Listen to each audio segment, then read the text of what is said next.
Hello friends, आप सभी का बहुत बहुत स्वागत है हमारे आज की वीडियो में। आज हम लोग पावर्स के बारे में सीखेंगे। पावर्स को एक्सपोनेंट्स भी कहते हैं। आइए समझते हैं ये पावर्स या एक्सपोनेंट्स क्या होती हैं।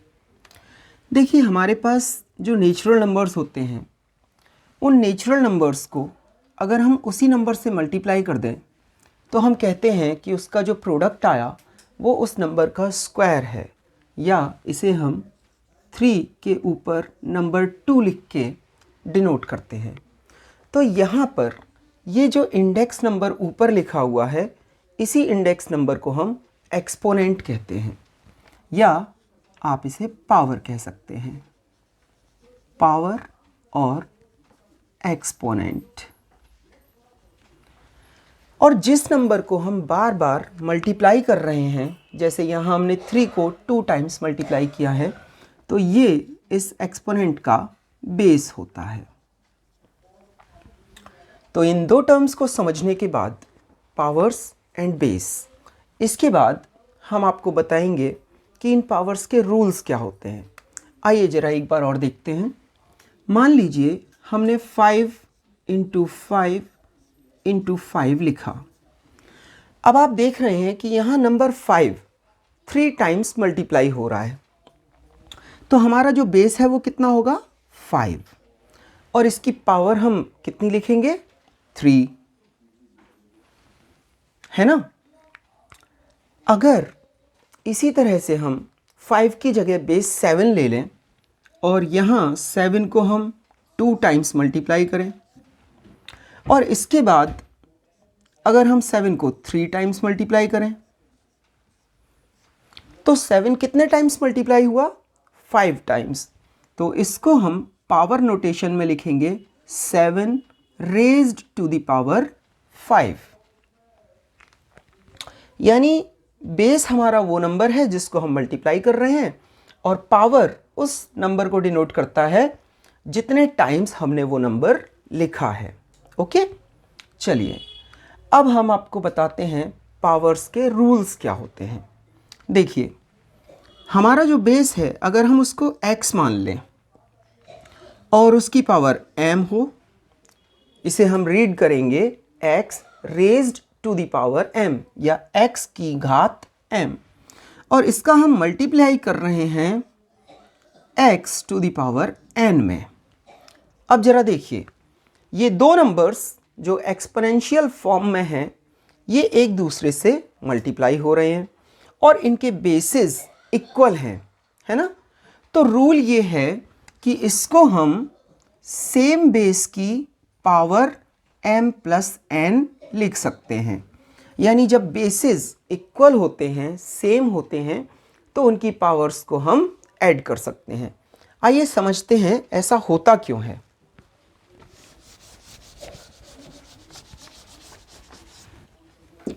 मान लीजिए यहाँ 7 की पावर 5 लिखा है, इनटू यहाँ 7 की पावर 9 लिखा है।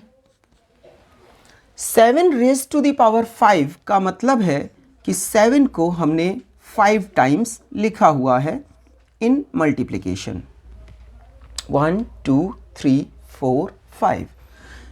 एंड 7 टू द पावर 9 का मतलब है कि 7 को हमने 9 टाइम्स लिखा है, 3 4 5 6 7 8 9।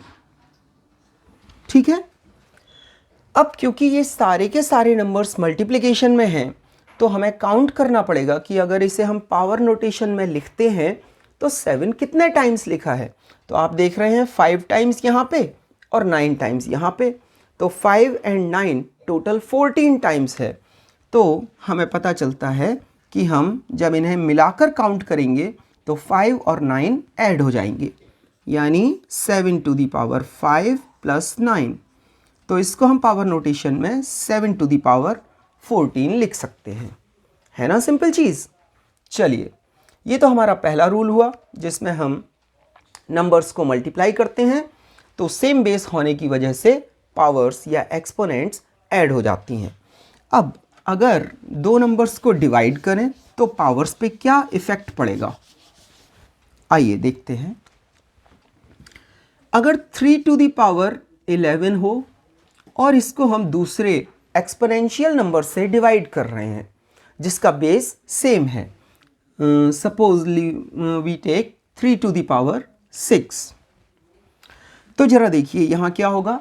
जब हम इसको एक्सपोनेंशियल फॉर्म से मल्टीप्लिकेशन या लॉन्ग फॉर्म में करेंगे तो 11 टाइम्स 3 को लिखना पड़ेगा। 1 2 3 4 5 6 7 8 9 10 एंड 11, और इसको हम डिवाइड करेंगे 3 को 6 टाइम्स लिख के।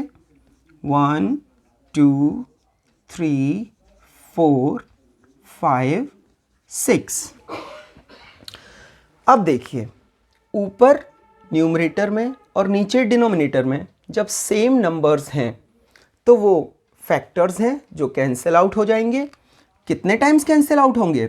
ऊपर 3 का नंबर ज़्यादा है और नीचे 3 का नंबर कम है, तो नीचे से ऊपर वाले नंबर्स को हम कैंसिल करते चलेंगे और नीचे से जो 6 नंबर्स हैं, 3 को 6 टाइम्स लिखा है, वो ऊपर से 6 टाइम्स 3 हट जाएगा, कैंसिल हो जाएगा।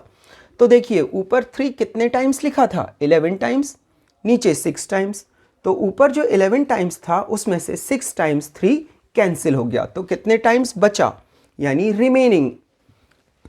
इसको हम ऐसे समझ सकते हैं कि 11 टाइम्स था उसमें से 6 टाइम्स हमने लेस कर दिया, तो 11 माइनस 6 यानी 3 रेज टू द पावर 5 आया। देखिए 3 कितने टाइम्स बचा है? 1 2 3 4 5। तो ये हमारा पावर्स का डिवीज़न रूल है। जब भी हम एक्सपोनेंशियल नंबर्स को डिवाइड करते हैं और उनके बेसिस सेम होते हैं तो उनकी पावर्स को हम सब्ट्रैक्ट कर देते हैं। अब आइए आपको एक और इम्पॉर्टेंट रूल बताते हैं। अगर हमें कोई नंबर गिवन है, मान लीजिए 5 टू द पावर 7, और इसको हम एक ब्रैकेट में क्लोज कर देते हैं। अब इस ब्रैकेट की पावर अगर हम 3 लगा दें तो हम समझेंगे कि इसका मीनिंग क्या है। आइए, 5 टू द पावर 7 एक नंबर है जिसकी पावर 3 है, तो इस नंबर को हमने 3 टाइम्स रेज किया है, तो इसका मीनिंग हुआ 5 टू द पावर 7 इंटू 5 टू द पावर 7 इंटू 5 to the power 7। Same number raised to the power 3, यानी उस नंबर को हम 3 टाइम्स लिख के मल्टीप्लाई करेंगे। अब यहाँ आप मल्टीप्लिकेशन का addition rule, first rule apply कर सकते हैं। जब बेसिस इक्वल हैं तो पावर्स ऐड हो जाएंगी, तो 5 to the power 7, 7 plus 7 plus 7, और जब सेम नंबर ऐड हो रहा है तो उसको हम मल्टीप्लिकेशन में कन्वर्ट कर सकते हैं।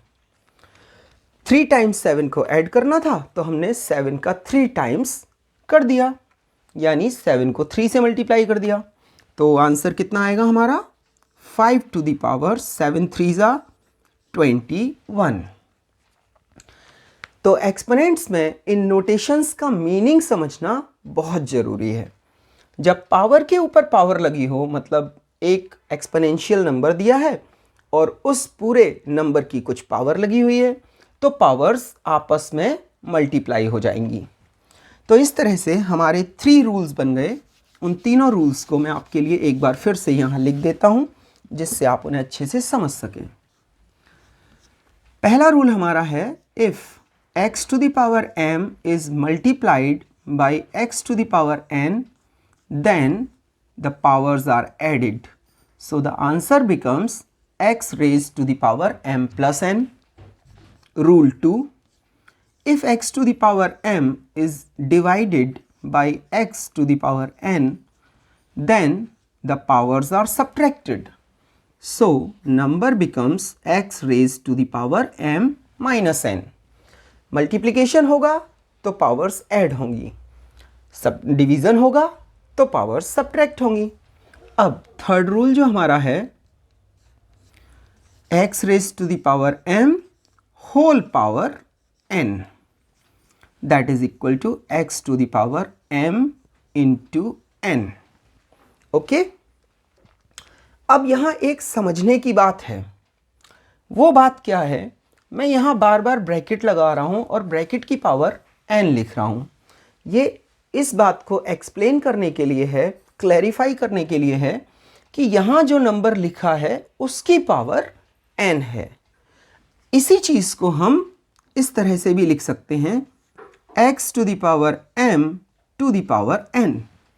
अब यहाँ हमने ब्रैकेट का यूज़ नहीं किया है, लेकिन फिर भी इसका मीनिंग यही है कि x to the power m जो नंबर है उसको n टाइम्स हमने up to the power n raise कर दिया है। ठीक है, तो यहाँ ब्रैकेट लगाना ज़रूरी नहीं है, लेकिन ये वाली चीज़ देखिए ज़रा, x to the power m and m to the power n। क्या ये चीज़ और ये वाला पहला एक्सप्रेशन, क्या ये दोनों एक्सप्रेशन सेम हैं? नहीं, ये दोनों एक्सप्रेशंस सेम नहीं हो सकते। इज नॉट इक्वल टू, क्यों नहीं हो सकते? आइए इसको समझते हैं।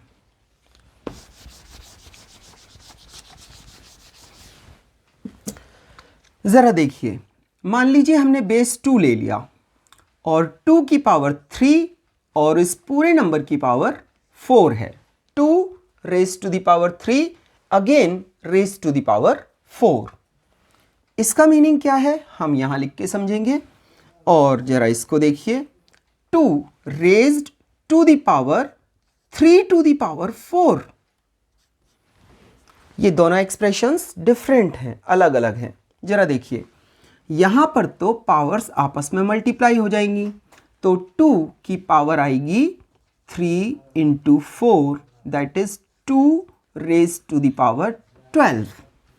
लेकिन यहां 2 की पावर 3 नहीं है, बल्कि 3 की पावर 4 निकालिए और वो जो वैल्यू आएगी वो 2 की पावर होगी। तो 2 की पावर हुई 3 to the power 4, 3 raised to the power 4, that is 9 9 जा 81। अब बताइए, क्या ये दोनों नंबर्स इक्वल हैं, सेम हैं? यहाँ 2 को केवल पावर 12 तक रेज किया है और ये नंबर 2 टू द पावर 81 तक रेज हुआ है, तो ये दोनों इक्वल नहीं है। इसलिए इन दोनों चीज़ों में जो डिफरेंस है उसको बहुत अच्छे से समझना जरूरी है। चलिए आइए, अब हम आपको इसका 4th रूल बताते हैं। पावर्स का जो 4th रूल है वो ये है कि अगर किसी भी बेस को हम न्यूमरेटर से डिनोमिनेटर में या डिनोमिनेटर से न्यूमरेटर में ट्रांसफ़र करते हैं, यानी उसका रेसिप्रोकल कर देते हैं, तो उस नंबर की जो एक्सपोनेंट होती है उसका साइन चेंज हो जाता है। यानी अगर वो नेगेटिव है तो पॉजिटिव हो जाएगी और पॉजिटिव है तो नेगेटिव हो जाएगी। आइए एग्जाम्पल से देखते हैं। मान लीजिए 7 रेज टू द पावर 8 लिखा है। अब 7 का रेसिप्रोकल होगा 1/7 और इसकी पावर हो जाएगी -8। 1 की तो पावर कुछ भी हो उसकी वैल्यू हमेशा 1 रहेगी, है ना। लेकिन 7 की पावर अब हम -8 लिखेंगे। तो देखा आपने, जो हमारा बेस था जब वो न्यूमरेटर में था तो उसकी पावर पॉजिटिव थी, लेकिन जब हमने उसे डिनोमिनेटर में ट्रांसफ़र कर दिया तो उसकी पावर का साइन चेंज हो गया, यानी वो नेगेटिव पावर हो गई। इसी तरह से एक चीज़ और देखते हैं। मान लीजिए 11 की पावर -5 है। अब यहाँ नेगेटिव एक्सपोनेंट लिखी हुई है और हम चाहते हैं कि इस नेगेटिव एक्सपोनेंट को हम पॉजिटिव एक्सपोनेंट में कन्वर्ट कर दें। तो हमें सिंपली क्या करना है, इस 11 का रेसिप्रोकल करना है 1/11 और 11 की जो पावर नेगेटिव है उसका हम साइन चेंज कर देंगे। It is equal 11 raise to the power 5। So 11 raise to the power -5 is equal 1/11 raise to the power 5। तो यहाँ से हमें एक नया रूल पता चलता है और वो क्या है, x to the power m is equal 1 upon x to the power minus m, और x to the power minus m is equal 1 upon x to the power m। इस रूल को आप दोनों में से किसी भी फॉर्म में यूज़ कर सकते हैं। अब इसके फाइनल एंड फिफ्थ रूल को समझते हैं। आपको पता है अगर किसी भी नंबर की पावर 0 हो जाए तो उसकी वैल्यू कितनी होगी? ऑफ कोर्स उसकी वैल्यू 1 होगी। Suppose a raise to the power 0 will be equal to 1। But क्या आप जानते हैं ऐसा क्यों होता है? किसी भी नंबर की पावर 0 लगाने पर उसकी वैल्यू 1 क्यों हो जाती है? आइए देखते हैं। मान लीजिए हमें 3 टू द पावर 0 गिवन है। ओके, अब हम इसकी वैल्यू फाइंड आउट करेंगे। आपको पता है कि ये जो पावर 0 लिखी है, इस 0 को हम किसी भी फॉर्म में लिख सकते हैं। इसे आप 1 - 1 भी लिख सकते हैं, 2 - 2, 3 - 3, 4 - 4, या किसी भी नंबर में से सेम नंबर सब्ट्रैक्ट करके लिख सकते हैं। यानी इसको हम लिख सकते हैं 3 raise to the power m minus m। बताइए सेम चीज़ है या नहीं है? है ना। अब यहाँ पर पावर्स का डिफरेंस आ रहा है, तो जो हमारा सेकंड रूल था ना, क्या था second rule? x to the power m divided by x to the power n equals x to the power m minus n। इसे हम रिवर्स साइड से यूज़ करेंगे। जब ये पावर सब्ट्रैक्ट हो रही हैं, इसका मतलब बेस नंबर्स को हम डिवाइड कर सकते हैं। तो ज़रा इन पावर्स को सब्ट्रैक्ट करने की बजाय इन्हें हम डिवीज़न फॉर्म में लिखते हैं। तो ये इक्वल होगा 3 raise to the power m upon 3 raise to the power m। और आप देख रहे हैं कि ये दोनों नंबर्स सेम हैं। मान लीजिए इसकी वैल्यू 10 है तो इसकी वैल्यू भी 10 होगी। अगर इसकी वैल्यू 15 है तो इसकी वैल्यू 15 होगी। अगर इसकी वैल्यू 9 है तो इसकी भी वैल्यू 9 होगी। और सेम नंबर को सेम नंबर से जब भी डिवाइड करेंगे तो आंसर हमेशा 1 आएगा। यानी 3 के प्लेस पे अगर हम कोई और भी बेस ले लें और उसकी पावर जब भी 0 होगी तो उसकी वैल्यू हमेशा 1 आएगी। ओके, चलिए।